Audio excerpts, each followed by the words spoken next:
So much for staying on. I am Pius Kojo Baka. A look now at our stories. Despite restructuring most of its debt, Fitch Ratings has hinted that Ghana will face some liquidity pressures going into the next year and, of course, 2026. According to the UK-based firm, the interest rate revenue ratio would still be among the highest of Fitch's rated sovereigns. Here's more in this report. Fitch Ratings stated that the interest rate revenue ratio is estimated at 29% in 2025 and 30% in 2026. It argued that the situation requires very drastic measures to improve the fiscal economy. Fitch therefore warned that it does consider Ghana to still face significant liquidity pressures. This, it says, is due to elevated interest rate revenue ratio, which will be among one of the highest at approximately 30%, twice the emerging markets rate of 16%. Fitch says this represents quite some significant liquid pressures, adding Ghana has implemented a large fiscal consolidation with a 4.6 percentage points primary fiscal adjustment between 2022 and 2024. Fitch, in the meantime, had indicated to move Ghana out of sovereign default from July 2025. This follows its anticipation of the country completing the external debt restructuring by the end of June 2025. The Ghana Real Estate Developers Association, GREDA, has expressed worry over the recent exchange rate challenges. President of the chamber, Patrick Ebo-Bonfo, says this is unhealthy for companies within the sector. He called for the need to use local materials to stop the high importation of raw materials. As an industry, we can't hope for anything other than a stable, exchange rate regime. It is our hope and prayer that maybe to counter that in our own way, we begin to use more, like I said, more local produced materials and so on and so forth, and using certain technologies that we can replicate here.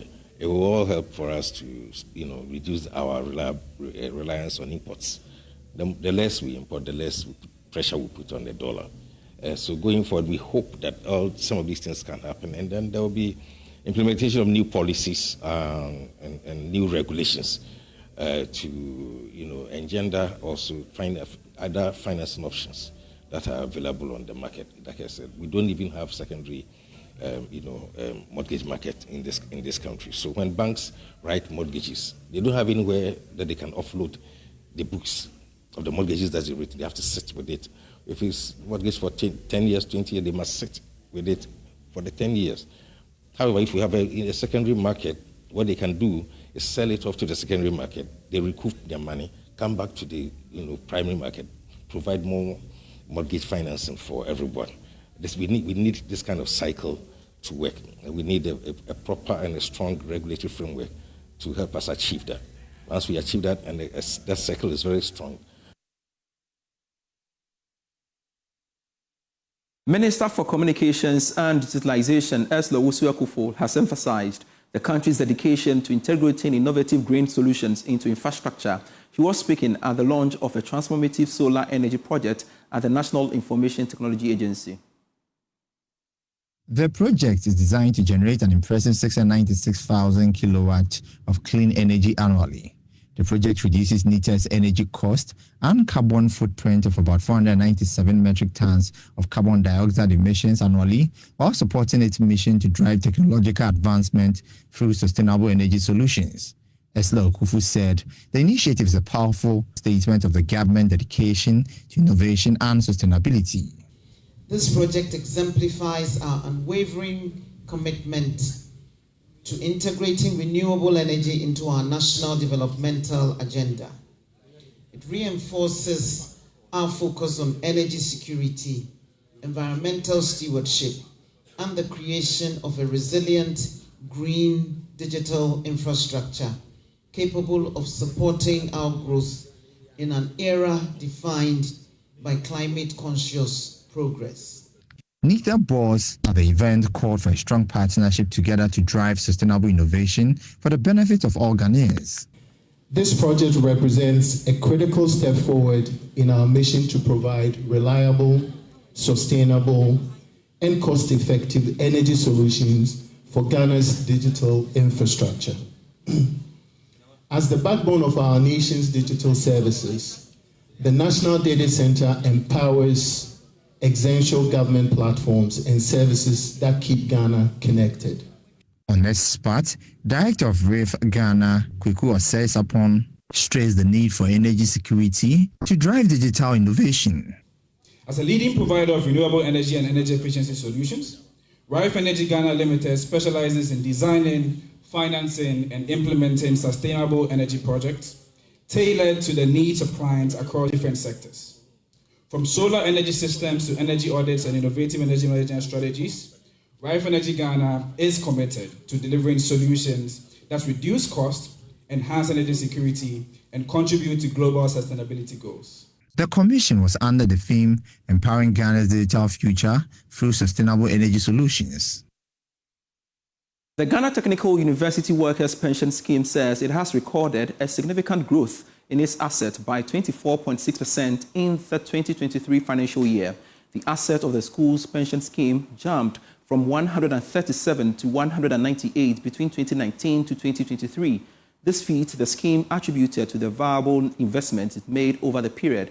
Board chairman of the Ghana Technical University's Workers' Pension Scheme, Professor Solomon Abeka-Kilson, tells Joy Business the scheme took advantage of opportunities in the midst of the economic turmoil.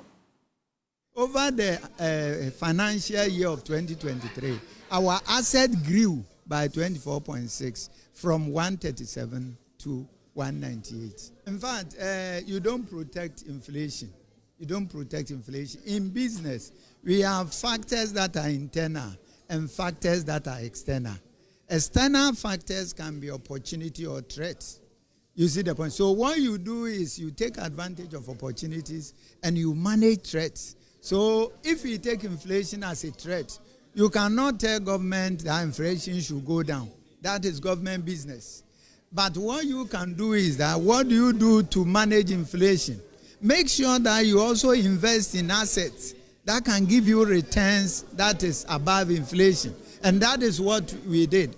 It is only during the DDEP time and when inflation galloped to 54% that we were unable to what? To make returns above the inflation. So you cannot stop inflation. What you can do is to come out with a plan that will enable you to get returns above inflation. And that is what we have done all this while until 1 year out of the 10, you had the fund manager. Out of the 10 years, it's only 1 year when inflation galloped to 54%. It was extremely difficult to also increase your returns to that much. Otherwise, our returns has always been ahead of inflation. That is the way you can manage inflation.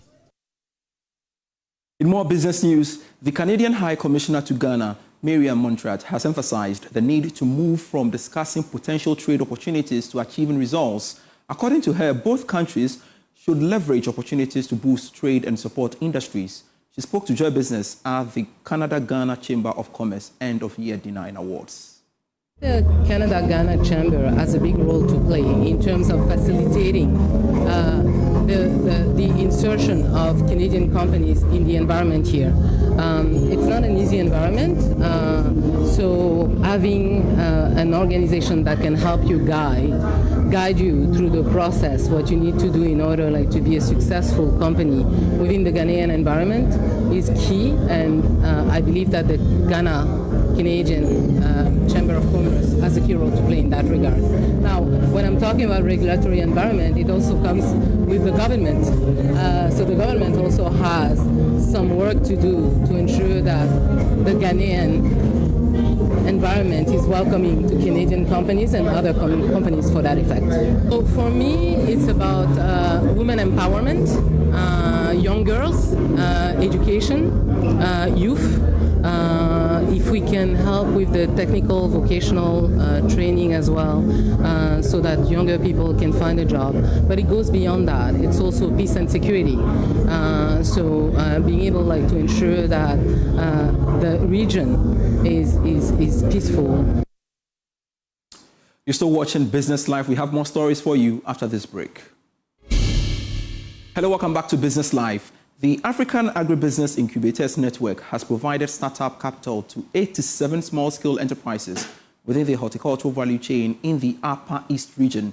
This initiative is part of the Sustainable Development, Human Rights, Inclusion and Empowerment known as the SHINE project, which aims to empower women and girls in sustainable agriculture and agribusiness activities.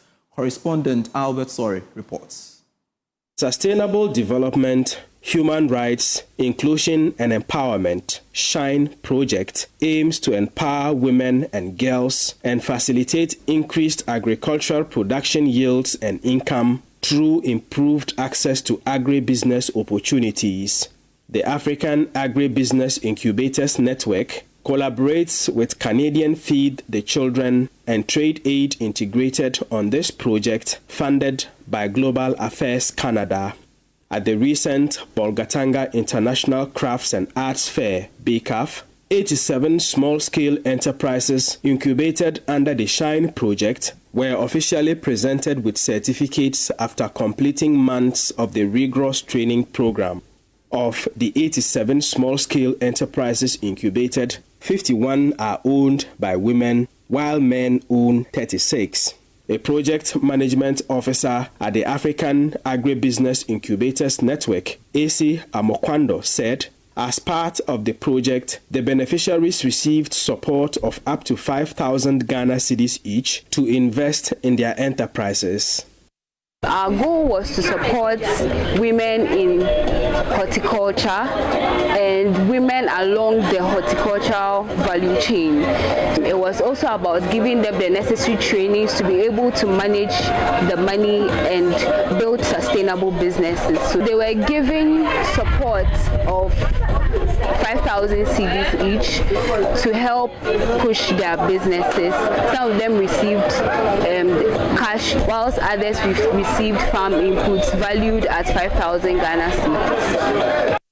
The incubation program, which started in 2022, has helped the beneficiaries, some of whom can now process and package vegetables such as tomatoes, pepper, and onions into finished products. Some of the beneficiaries have been speaking to Joy News. The end result, the processing I make, it gives me financial support. I'm able to take care of my children and my home. And it has given me the confidence and the exposure. So now I can boast of being a young entrepreneur in the future. I've been buying and selling fresh pepper in large quantities. Actually, it has been fine, and the proceeds from there is what I'm using to come up with a poultry farm. So as of now, I'm running a poultry farm, though it's a small one, and my intention is to make it big. And I'm hopeful that with the training I've received from Trade Aid through the SHINE project, I know the poultry production is going to boom. The coordinator of the SHINE project, Bastian Alessane, noted the significant milestones achieved and indicated that his outfit will continue to support the beneficiaries of the incubation program. Reporting for Joy News, Albert Sorry, Bolgatanga. Yango Ghana has signed a groundbreaking partnership with Glyco to provide insurance coverage for its riders and, of course, partner drivers, ensuring their safety and well-being. The collaboration underscores Yango's commitment to enhancing the welfare of its service providers. The following report has more. The partnership will enable drivers and passengers benefit from insurance coverage. Speaking to Joy Business after signing the deal, the country manager of Yango Ghana, Tom Ofonime, explained that the move is part of the company's corporate social responsibility. For us, we have been pushing safety and comfort. We do try our best to put in a lot of AI technology into what we are doing. We have different tracking mechanisms in the app. But when these certain things happen, we want to be able to ensure that we are able to give passengers and drivers the comfort that there is a company that cares for them when uncertainties happen during their trips. On her part, the managing director of Glyco Life, Mami Dufie Champonche Oben, said the partnership aligns with the company's quest to expand coverage through technology. Okay, so this partnership means a lot. It means a lot to us as Glyco because we're very passionate about technology. We're driving technology in the market, in the Ghanaian market. And the fact that you have a technologically driven company like Yango having to partner with them to provide riding solutions to Ghanaians. Glyco coming in to partner with them means we can do that and do that safely. The driver Joshua Nana J. Darko expresses appreciation for the gesture. He believes the deal will benefit both riders and passengers. I think it's a good news for all drivers and then passengers as well. To me, I think this is a first of its kind, and it's a good initiative for we the drivers and then the riders as well. You feel safe driving with Yango now, knowing that should any unforeseen happen, you have a cover. Thanks so much for being part of Business Live for today. I am Pius Kojo Baka. We have more stories for you when you log on to myjoyonline.com/business. T-bills auction, government misses target again. Interest rates continue to rise. Also on that portal, Ghana to face liquidity pressures in 2025-2026, despite restructuring most of its debt, Fitch. That's according to Fitch Solutions. We have more stories for you when you log on to myjoyonline.com/business. Pleasure serving you. Do enjoy the rest of our programs.